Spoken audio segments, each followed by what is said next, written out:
से भोजन, कई बार मैंने देखा भोजन करे उसी हाथ से उठाया जल और ठाकुर जी को छींटे मार दिए कि पहले भगवान को जल करेंगे। और जब उनसे पूछा है कि गलत है, अरे सब भगवान तो भाव के भूखे सबरी के जब झूठे बेर खा गए तो क्या हमारे नहीं खा सकते?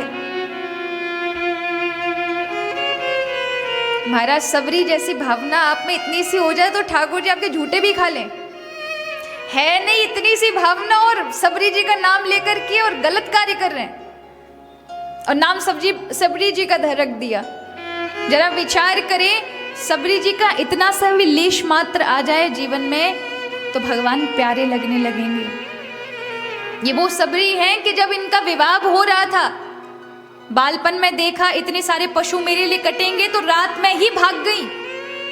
भिलनी थी जाति की, आदिवासी महिला थी, किसी ने नहीं अपनाया।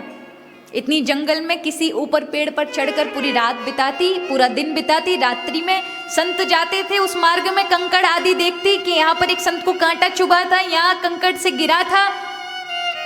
फिर सुबह उठकर जल्दी जल्दी सारी पूरे सड़क को, उस पगडंडी को साफ करती रहती थी। कोई आए, कोई गिरे नहीं। देखा एक बहुत बुजुर्ग महात्मा है जिनका नाम है मतंग ऋषि,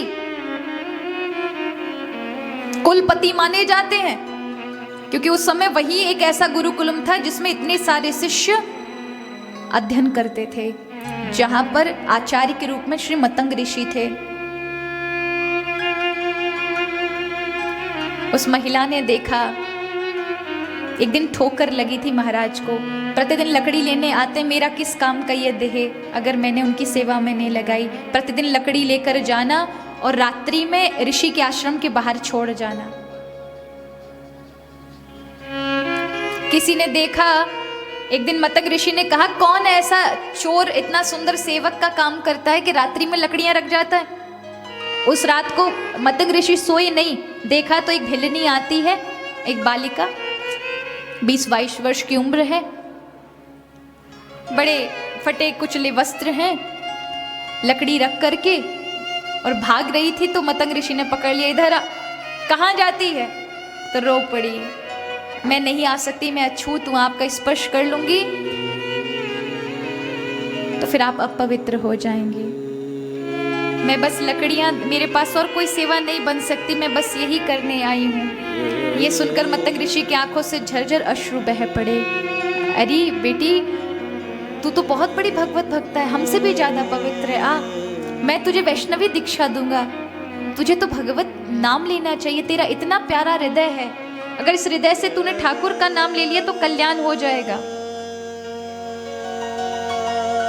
रो पड़ी, मुझे कौन देगा वैष्णवी दीक्षा, कौन भगवान का नाम देगा? अरे मैं दूंगा। महात्मा जी, ये समाज आपको ग्लानि से भरकर दिखाएगा कि आपने मुझे अछूत को दिया, आप सोच विचार कर ले। अरे बिटिया, किस बात की सोच विचार करना? आओ, मैं तुम्हें दूंगा, मुझे समाज की कोई चिंता नहीं। और बिठाकर वैष्णवी दीक्षा दी। यहाँ खुद सबके समक्ष सेवा करो, कोई दुख के चोरी सेवा करने की जरूरत नहीं। जब तुम्हारा मन पवित्र है, तन की कोई यहाँ आवश्यकता नहीं है। और वही सबरी को जब सुबह लोगों ने काम करते हुए देखा तो मतंग ऋषि को भला बुरा बोलने लगे। ये कैसा साधु है, एक शूद्र जाति की उस स्त्री को अपने आश्रम में रख लिया, वैष्णवी दीक्षा देते हैं, इसने सब अशुद्ध कर लिया, इसे सब चले जाओ, यहाँ अगर रहे तो ज्ञान नहीं टिकेगा। और सभी संतों ने छोड़ दिया, सभी संतों ने छोड़ दिया।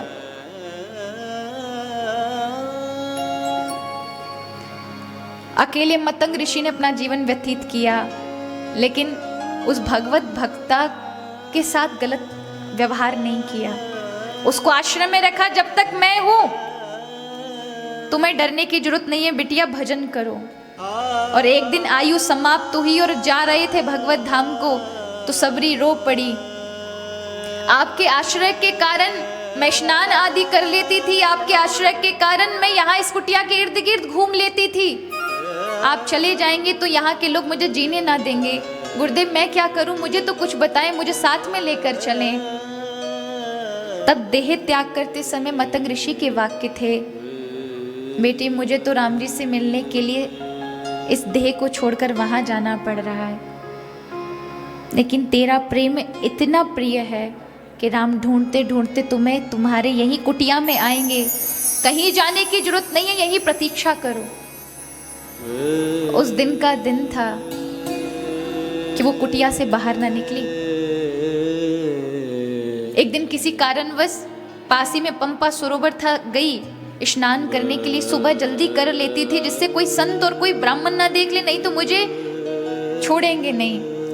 एक दिन सुबह ब्रह्म मुहूर्त में थोड़ा ज्यादा देर हो गया, विलंब हो गया, सूर्य उदय हो गए। ये स्नान करके चुपके से आ रही थी, एक ब्राह्मण ने देख लिया और जैसे ही देखा, इस कलंकनी ने सरोवर में स्नान करके हमारा सरोवर अशुद्ध कर दिया, इसका देह से जल नीचे गिरा होगा। और कहते इतना कहा ही था, ये रोने लग गई तो वो सरोवर रक्त का हो गया, खून से भर गया। और सबने इसका दोषी सबरी को बना दिया कि ये इसका कारण ये है, ये कलंकनी गई थी वहां पर स्नान करने के लिए और देखो इसके स्नान से ये रक्तमय हो गया। उस दिन से उसने कुटिया का दरवाजा लगा लिया। बस आस पार कटीले वृक्ष हैं, उनमें से कुछ बेर लगते हैं। हर सप्ताह में एक बार जाकर जिस पेड़ का बेर मीठा है बस उसे पहले चख लेती है और वहीं से फिर बेरों को निकालती है, इसके मीठे फल हैं। हर बार का यही काम है। कब मेरे राम आएंगे प्रतीक्षा करती है। और जब भगवान श्री राम आ रहे थे, सभी ऋषि फूल माला स्वागत के लिए तैयार थे, लेकिन भगवान ने उनके स्वागत में वहां ना पहुंचकर सबसे पहले सबरी के पास पहुंचे। दरवाजा खटखटाया, मैं आ गया। जो 12 वर्ष की नव यौवना थी वो आज 95 वर्ष की बुढ़िया हो चुकी है, जिसका सारा शरीर जर्जर है। दरवाजा खोला, इतनी बड़ी काल तक प्रतीक्षा की है, देखा श्री राम को, रो पड़ी। पता ही ना चला, इतने वर्षों से प्रतीक्षा की थी इस छवि को देखने के लिए। कुछ है नहीं, क्या बिछाए, कभी कुछ देखती है, उठाकर जहां सोती थी जिस घास की उस सूखी उस पर बिछा दिया, राम जी को बिठाया। वही बहुत महीनों के बेर रखे थे, किसी मास में तोड़े थे, वो देखे, राम जी ने खाए, प्रिय लगे। अब ये ब्राह्मणों ने सुना, संतों ने सुना कि राम उस बिल्ली के यहाँ पहले पहुंच गए, तो सबके सब आए। ये आपने क्या किया प्रभु, आप मर्यादा पुरुषोत्तम हैं, हम आपकी प्रतीक्षा के लिए खड़े थे और इसके पास आकर के आप इसके हाथ के बेर खा रहे हैं। ये वही है जिसने पंपा सरोवर में केवल अपना स्नान किया ही था, उससे रक्त में बन गया सरोवर कि वो ना तो पान करने योग्य रहा ना स्नान करने योग्य रहा। ऐसी इस महिला के समीप बैठकर आप प्रसादी पा रहे हैं। तब भगवान ने कहा कि आप जितने भी मिलकर तपस्या आदि यज्ञ आदि करते हैं, फिर भी इसके बराबर का एक किंचित मात्र भाव आपके पास नहीं है, इसलिए आप उसके लायक मुझे लगे नहीं, उसके योग्य नहीं लगे, और मुझे भिलने की आतुरता भाव भी खींच रहे थे। और कहते पूरी रामायण में बड़े बड़े संत मिले, महाराज काऊ को नवदा भक्ति नहीं बताई, किसको बताई? सबरी मैया को बताए। पूछा इस पंपा सरोवर का कारण रक्त का, आप अपने चरण रज रख दीजिए तो पंपा सरोवर पवित्र हो जाएगा। तब प्रभु ने कहा नहीं, मैं रख दूंगा तो और कीड़े पड़ जाएंगे, क्योंकि तुमने भगवत भक्त का अपराध किया है, मेरे जाने से कुछ नहीं होने वाला। तुमने इस भगवत भक्ता जो प्रभु के लिए हमेशा अपना जीवन न्यौछावर किया, उसकी भक्ति नहीं देखी, उसका त्याग नहीं देखा, तुमने उस पर आरोप प्रत्यारोप लगाए।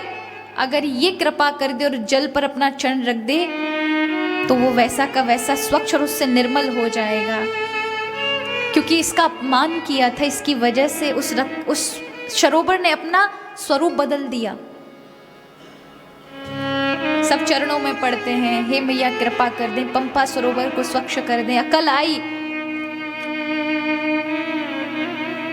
गई हैं सबरी, चरण स्पर्श करा रोते हुए, तुरंत वो रक्त का जो रक्तमय था पंपा सरोवर एकदम स्वच्छ नील धारा में परिवर्तित हो गया। सभी को प्रणाम करना पड़ा, धन्य है सबरी, धन्य है। और वो जब देखा राम जी ने मेरा मान सम्मान बढ़ा, इतने लोग मुझे सम्मान कर रहे हैं, ये राम जी के कारण हुआ, राम ने मुझे अपना लिया। अब इस शरीर का क्या कारण? और उसी समय पंच तत्व में विलीन हो गई, अपने शरीर से योग शक्ति उत्पन्न कर ली, योग अग्नि उत्पन्न की, और वहीं की वहीं अपने शरीर को जलाकर भस्म कर दिया। तो नवदा भक्ति किस लिए सुनाई थी? क्योंकि सबरी तो उसे अपनाने के लिए अपना जीवन रखा ही नहीं था। वो नवदा भक्ति सबरी के माध्यम से भगवान ने हमें प्रदान की है। और उस सबरी की बराबरी आप अपने आप से करो। नहीं, सबरी जी के तो झूठे बेर खाए थे, तो अगर हम ऐसे छींटे मार देंगे, हम ठाकुर जी को कुछ लगा देंगे, तो क्या फर्क पड़ रहा है? ऐसे हमने ऐसे भक्त देखे जो रात दिन ठाकुर जी की सेवा करते, वो ऐसे कार्य कर रहे थे। जब आपको पता है कि ये गलत है और बुद्धि है, विवेक है, जानते हो कि ये गलत है, अच्छा बुरा है, फिर भी गलत कर रहे हैं, तो परिणाम भी अपराध में आता है कि आपने अपराध किया है, उसका परिणाम बुरा होगा। अगर कोई अनजाना है, भोला है, अज्ञान अवस्था में उसे पता ना हो, तब कुछ कर दे तो बात समझ में आती है कि अज्ञानता में हुई है।